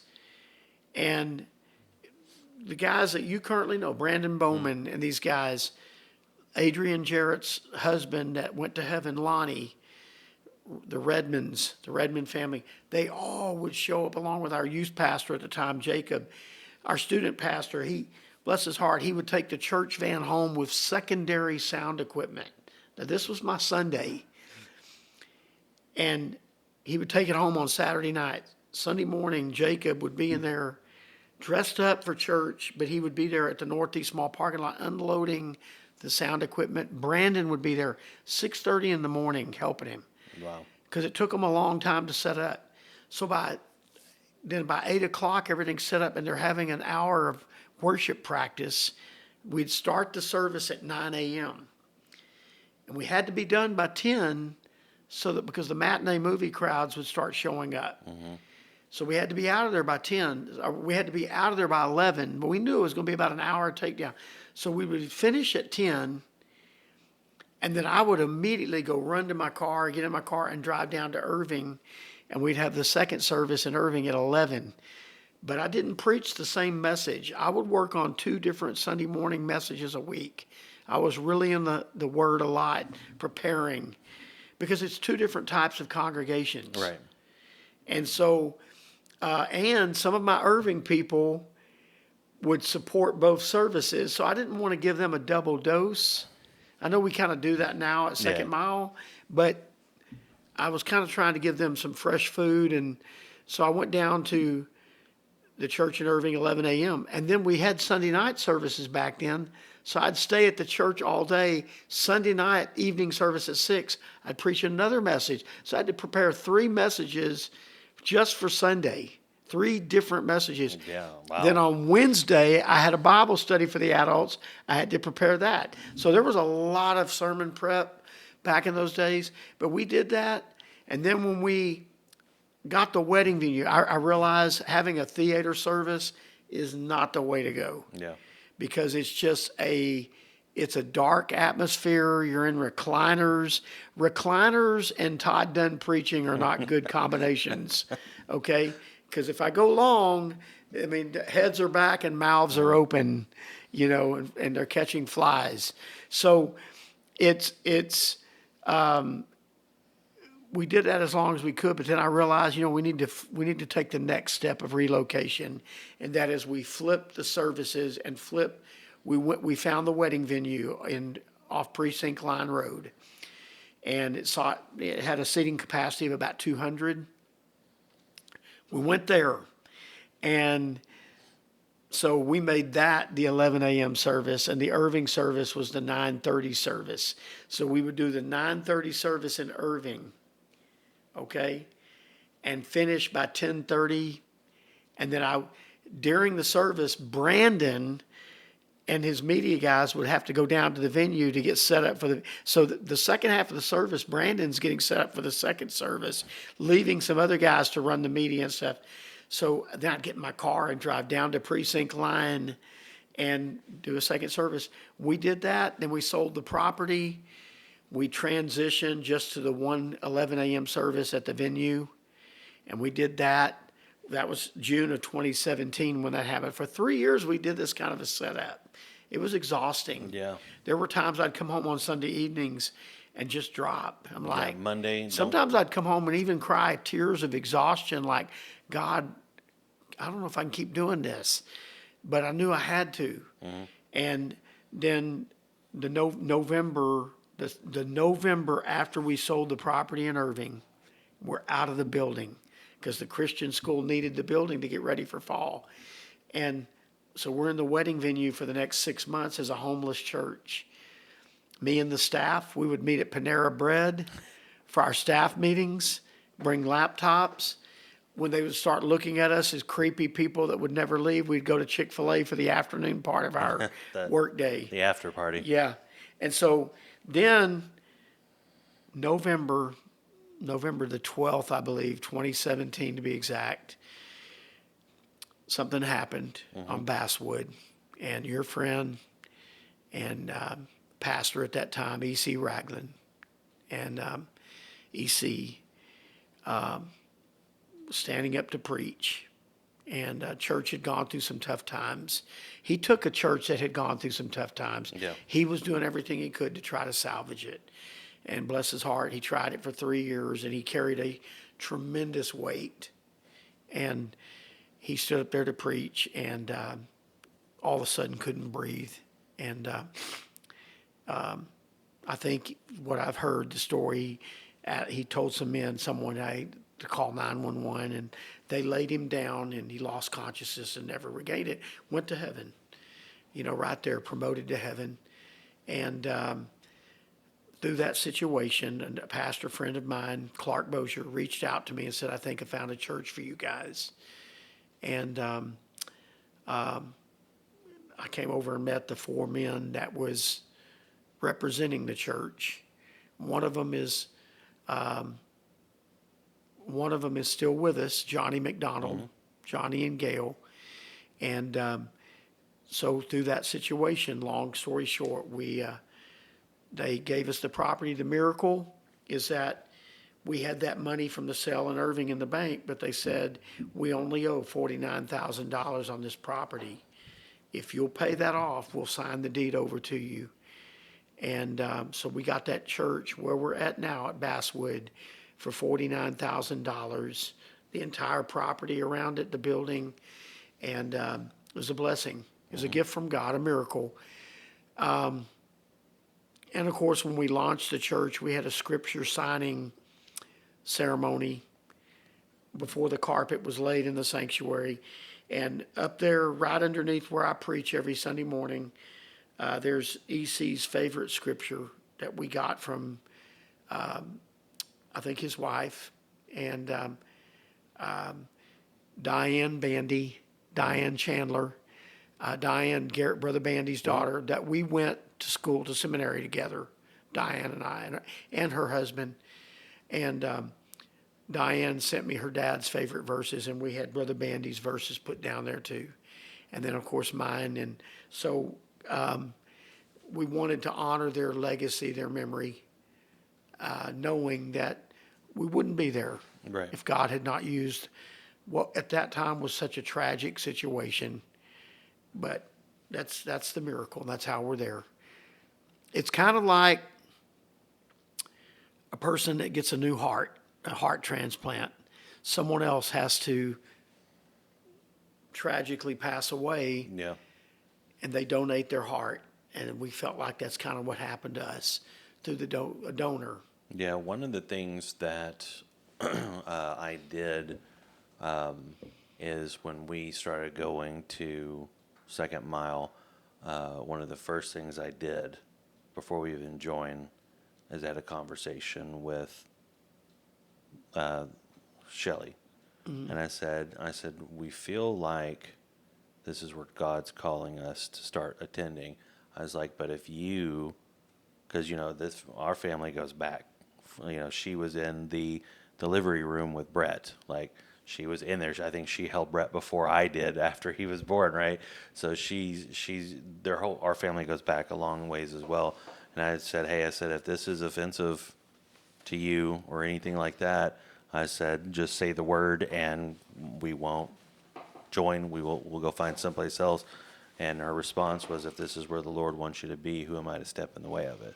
So that's how much I wanted her blessing for us to go there as well. So I think that was the final thing that we needed to go and definitely join. I mean, we knew that that's where God wanted us to be, and when I sent that text message, some might think that was a gamble, but I knew, because she's a woman of God, that she would have some sort of response like that. Yeah.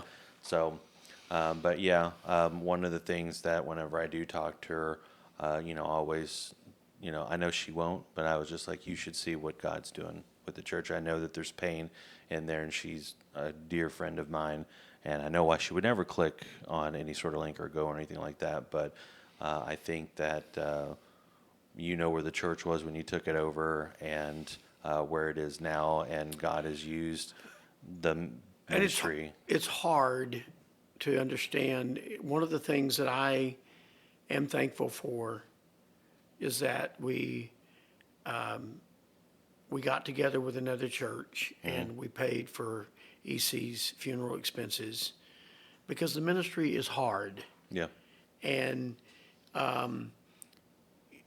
it's a lot of struggle, and a lot of times there's no retirement, there's no any kind of a lot of times the things that people have, where there's no life insurance, there's no death and burial insurance. You're living by faith. You're trusting in God to provide. And I knew the very least we could do for this family was to take care of this need. Yeah.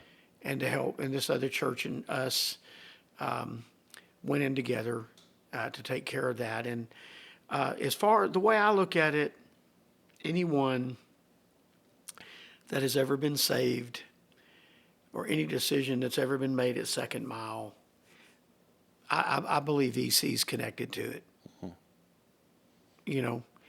And because I just believe, if that had not happened to him, we would not be there. Right. And those are things that are hard to. One of the things I had the hardest time with in that situation is I didn't want to celebrate getting the build. It was hard. Right. I made a Facebook post about it, and then and I was respectful in what happened, but at the same time, in my heart, it was like another family had to go through something big, very traumatic here. And even those church members that are still with us, like Miss Billy and them, they'll tell you that was a tough day for them. Right. Having to sit there and watch all that and see it unfold when he was up there preaching, and but I'm thankful that's where heaven is. We need to just remember that this is temporary, and Yeah. heaven's eternal. He's eternal. He's with the Lord. He's with my parents. He's with all the others that have gone on before us that are waiting on us, that have given their lives, who have died in Christ. So, yeah, it's definitely a tough conversation, not just with that one, but just in general. Where, Fred, my co-host, he had he works in the medical field, and he had a fellow nurse, or I guess he's not a nurse, but just a nurse that he works with. Like his daughter was driving home, lost control of the car, died. She's 17. Like, how do you go up to that person and say God is in this? right. It's tough, but we don't know the reverberations of what that car wreck or what has gone on between, like the flood, right, that happened a month and a half ago, where all those girls passed away. It's like where is that? It's just a tough conversation. So it's just one of those things where it's like, how do you move forward? Well, you lean on Scripture and Christ, and because regardless of the things that happen here, the objective truth of the gospel is going to be true regardless.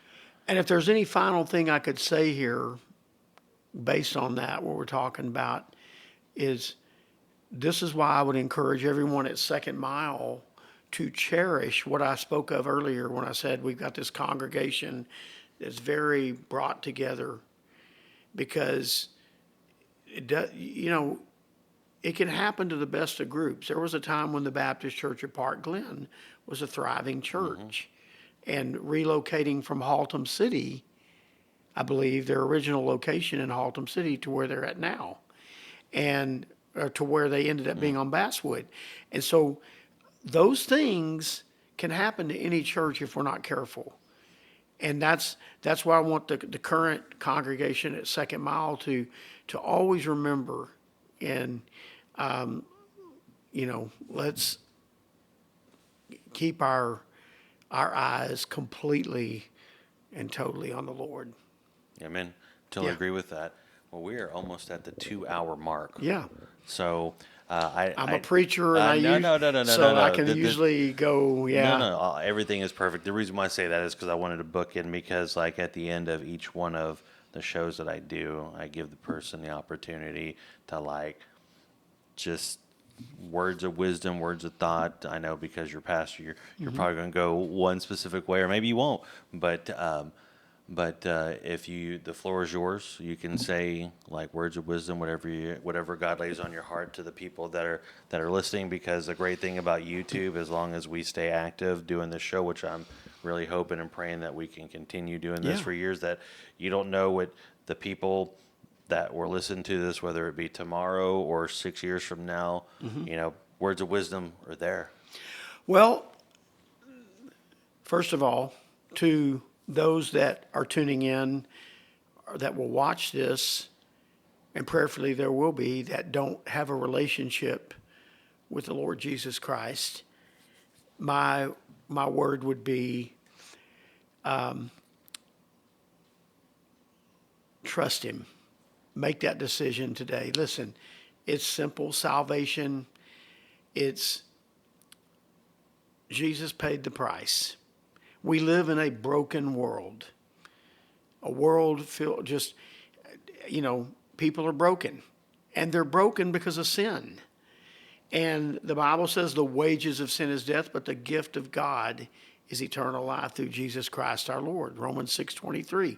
And that's if we can come to the place, recognize, hey, you don't have to live in your brokenness. It's good to recognize your brokenness, because that's saying, you know what, I know I'm a sinner. But you don't have to live there, because Jesus came to take care of all that. And He died on the cross and gave His life, and He rose again from the dead. And, He's preparing a place for us. He's gone back to heaven, and one day He will return. And if He tarries His coming, then we will leave this world by the avenue of death. It's appointed unto man once to die, and after this, the judgment, the Bible teaches. My advice to those that don't have a relationship, get that settled in your heart today. Just recently, in my own personal life, I've experienced personal loss of people that I was connected to, people, one of my dad's right-hand trustees that was a big blessing to him in the church. Literally, suddenly, 2 weeks ago, went home to be with the Lord of a heart attack right after Sunday night church. He taught church that morning, taught his class, led the men's prayer group that Sunday evening, went home. While he's on the phone, went to heaven. Just like that. You're not guaranteed tomorrow. And, that's my advice for those that need a relationship that have not done so. Do that today. Okay? There's ways, there's people that can help you and show you the way to Jesus. He is the only way. And he's the only way to heaven. You can't get there by works. You can't buy your way. You can't buy your seat at the table. Like I talked about last Sunday, there's only one way to heaven, and that's Jesus. And then my words of wisdom to others, and like say those that are involved in church, whether it's Second Mile or another church, be faithful to your church. Love your church. Be faithful to the Lord. Love his church. The church is his bride. He gave his life for the church. And so treat his bride with respect and love his church and be committed to the Lord and his work here on this earth. Don't take it for granted, and be a witness. Share your faith. Share what God's done in your life. You don't have to be a theologian. You don't have to go out with a lot of theological mumbo jumbo. All you have to do is share, hey, this is what Jesus did in my life. I used to be an alcoholic. Now I've been sober for however long. This is because of the saving power of Jesus. You can, someone that's been in that kind of addiction, or someone that's like, I used to do drugs, or I used to do this or that. Listen, sin is sin, and we have to be saved from it. And the only person that can do that is Jesus. And so be a witness, share your faith, and share it with just authentic, true Christian joy that only comes from Jesus pouring out of you. Okay? And, and then I guess I would echo the words of Jesus as the final thing. Love the Lord your God with all your heart, your soul, your mind, your strength. Love your neighbor as yourself. And I believe if we do those things, God can use us. And that's it. Awesome. Amen. So one real quick last thing. Okay. We didn't get to touch on it. Maybe if you enjoyed your time, we'll do this again. But let's leave the people with this. We kind of touched on it. You're a huge wrestling fan. So if you had to do a Mount Rushmore of the greatest of all time, like who are your top four? Top four what? Wrestlers. Wrestlers? Yeah. Okay. Mount Rushmore. And I'm gonna reach way back though. It's not gonna be like who you would think. Austin Theory? No, it wouldn't be that. I know. Actually, I put you on the spot. For me personally, I would say I think Hulk needs to be on there. And then The Undertaker. I think he kind of took that baton after the Hulk. And then I always get torn between Stone Cold and The Rock because they were in the same era and they kind of had the same kind of influence. They were pretty popular, both of them, in their own right. I'm going to go with my childhood on my Mount Rushmore. It's a guy named Abdullah the Butcher. I knew you would. Because I just loved, as a kid, I hate to say this, and I can't believe because some of our church members are going to see this. As a kid, I loved to see, when I watched wrestling, I wanted to watch it for the blood. Yeah. I wanted to see a bloodbath. Because you thought it was real at the time, right? And we thought it was real. And I'm like, man, wow, look at this dude. He's bleeding. And Abdullah the Butcher is the only guy I know that if there were first blood matches back in those days, you know how they had those Yeah. now in more modern. If there were first blood matches where the first wrestler to bleed loses, he would lose every match because he bladed himself so many times that he could just cut open real easy. Yeah. And so he would be on it. And then I would say, I don't know, my modern. You don't have to give a modern. It's yours. Yeah. Even though you gave Man, it's 4, tough. so It's- this it's- so this It's kind of tough because I grew up when I was a seminary student watching the Von Erichs, so I almost would have to put them in there as a family, okay. the Von Erich family, because in my opinion, one of the greatest feuds of all time was the Von Erichs versus the Freebirds. Yeah. And that was just, to me, one of the greatest feuds. And before there were ever stables in wrestling, the Von Erichs were a stable in their own right, and so were the Freebirds. Yeah. So it was kind of these two stables going at each other.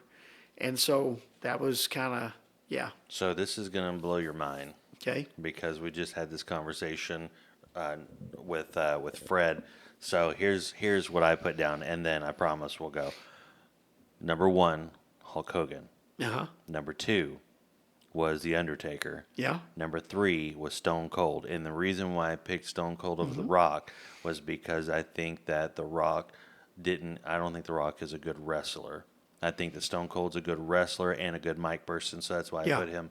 There's no doubt. Right. If there's no better person on the mic other than The Rock, right? And then my 4th person is like interchangeable, right? If you catch me on a good day, even though I didn't watch his era, like John Cena. Yeah. Right, because John Cena carried the torch for a long time, still doing it too, or like Ric Flair or Dusty Rhodes. So like that 4th slot is interchangeable. But my top 3 are the ones that you picked. I was like, there's no way that you just said those 3 guys because like.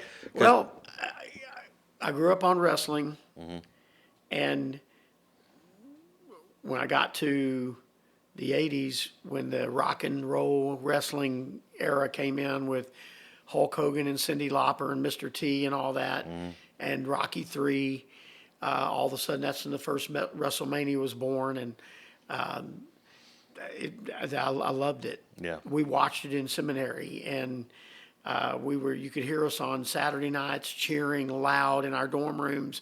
Instead of being out, we would be in the dorms watching Saturday night's main event. Yeah. You know, back in the 80s when they would air those frequently. And so we loved, you know, and then I thought the Undertaker's character was so cool when they first introduced him. And then the guy that played Paul Bearer used to be here in Dallas, Percy Pringle.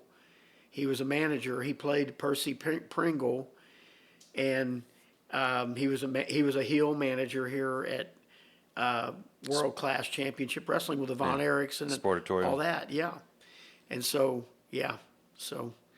Well, we will definitely, if you come back, we'll definitely get into the wrestling portion. We'll go deeper. We'll go deeper in the wrestling thing, but I do think that it's awesome that your Mount Rushmore, like we're almost on the same page. We were. But I figured you'd put Abdul the Butcher because like when we first met and we started finding more about each other, you introduced me to Abdul the Butcher. And I was like, I never heard of this guy, but now I know what he looks like. I He know was who he there is. strictly he was like a king of the hardcore matches. Yeah. He was one of those guys that wrestled where instead of the ring ropes, it's barbed wire. Instead of ring ropes, it's barbed wire and barbed wire. And he was just funny to me. As a kid, I'm thinking, because this is what I loved about wrestling as a kid. In the modern era, and even going back 30 years ago, you know, you had to be like this. No, when I was a kid, I loved watching these guys that were not athletes, like Abdul the Butcher, that would wrestle. And then the announcers are who made it fun, because the announcers would say stuff like, "These wrestlers are the greatest athletes in the world today." And I'm like, you know. Yeah. You see Abdul the Butcher, and you have Kamala. And Dusty Rhodes Yeah, and those guys, yeah. So, Okay. anyway, Well, I enjoyed it, buddy. Yeah, I appreciate you coming on here, and It was a blessing. yeah, and I didn't get to explore everything, but We'll come back for a sequel. We'll come back for a sequel, and we'll do bigger and better. No, I'm just kidding. It was awesome. So with that being said, if you like, I'm trying to do this where I don't forget, where I tell people like, subscribe, share, tell all your friends, and this has been Aaron Ask America. Thanks for watching. Ask America, we're talking real life. Truth, love, and struggle, no filters, no hype. From the heart of the people to the soul of the land, he's asking the questions you'll understand. Aaron Ask America.